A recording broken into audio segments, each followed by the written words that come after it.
మాటలు విన్న తర్వాత షాబాద్లో 3 పసిపిల్లల్ని 3 పెద్దవాళ్లను 6గురిని గొంతు కోసి కిరాతకంగా హత్య చేసినటువంటి ఆ రాజ్ కుమార్కు ఈ రేవంత్ రెడ్డికి మధ్య నాకు పెద్ద తేడా కనబడతలేదు.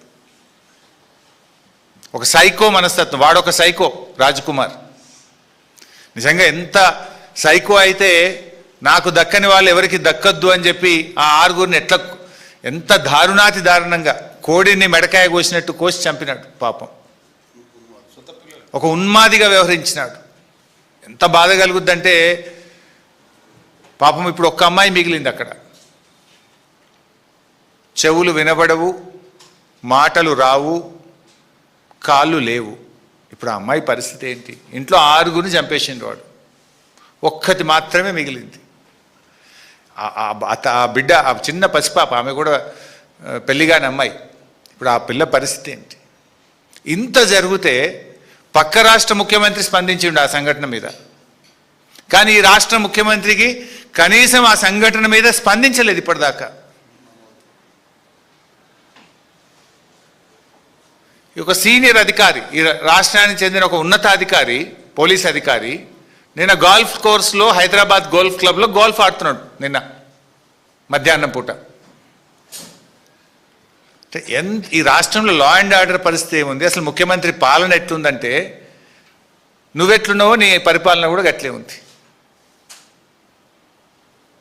ఇప్పుడు ఆనాడు కేసీఆర్ గారు ప్రాణాలకు తెగించి చావు నోట్లోకి వెళ్ళి 11 రోజులు ఆమరణ నిరాహార దీక్ష చేసి తాను ప్రాణత్యాగానికి సిద్ధపడి కేసీఆర్ రాష్ట్రాన్ని సాధించారు.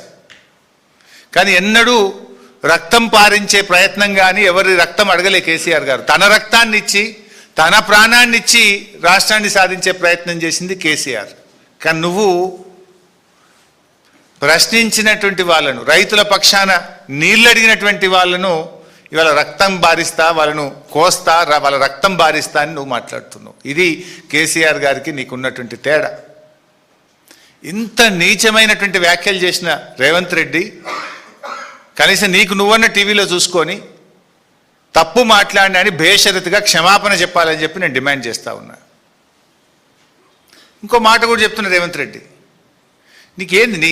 నువ్వు సైకో, నీ సైకో మనస్తత్వం ఏంది? అంటే మమ్మల్ని తిడితేనో, మమ్మల్ని జైల్లో పెడితేనో, మా రక్తం బారితేనో రైతాంగానికి నేను నీళ్ళు ఇస్తా అంటే అందుకు మేము సిద్ధం. జైల్లో పెట్టావా పెట్టు, మా రక్తం కావాలన్నా తీసుకో, కానీ రైతులకు మాత్రం నీళ్లు పారించు. ఇప్పుడు రేవంత్ రెడ్డి నీ నోరు నీ ఇష్టం, నువ్వేమన్నా మాట్లాడుకో, కానీ నీళ్లు తెలంగాణయి. నీళ్ల విషయంలో నీ ఇష్టం వచ్చినట్లు చేస్తా అంటే కుదరదు. నువ్వేం మాట్లాడుతున్నావు? కన్నెపల్లి కట్టుకొత్తవా రేవంత్ రెడ్డి అంటే ప్రతిపక్షాల కంఠం నొక్కుతా అంటున్నావు. నువ్వు కన్నెపల్లి కట్టుకొత్తవా రేవంత్ రెడ్డి అంటే మా కంఠం నొక్కుతా అంటుండు. నీ ఉద్దేశం ఏంది? మాకు ఉద్యమాలు కొత్త కాదు, పోరాటాలు అంతకంటే కాదు.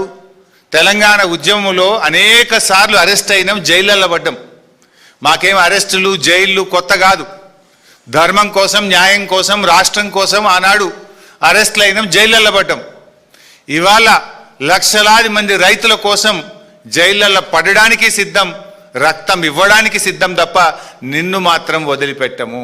ఈ రాష్ట్రం ముఖ్యం, రాష్ట్ర రైతాంగం ముఖ్యం, రాష్ట్ర ప్రజలు ముఖ్యం, రాష్ట్ర ప్రయోజనం మాకు ముఖ్యం. మా గులాబీ సైనికులు, బీఆర్ఎస్ కుటుంబ సభ్యులు ఎవరు కూడా నీ తాటాకు చప్పులకు భయపడడానికి సిద్ధంగా లేరు.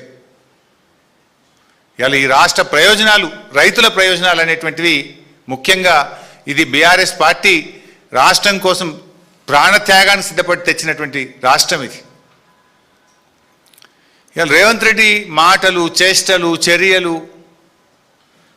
చూస్తూ ఉంటే ప్రతిపక్షాలను అణిచివేయడం మీద ఉన్న శ్రద్ధ పగుళ్ళు పెట్టిన పంట పొలాలకు నీళ్ళు ఇవ్వడం మీద నీకు లేదు.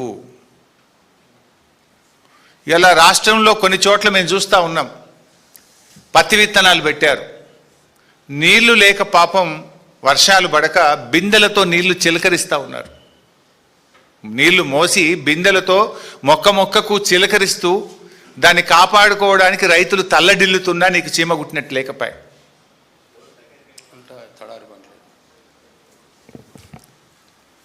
ఇవాళ తెలంగాణ రైతుల ప్రయోజనాలు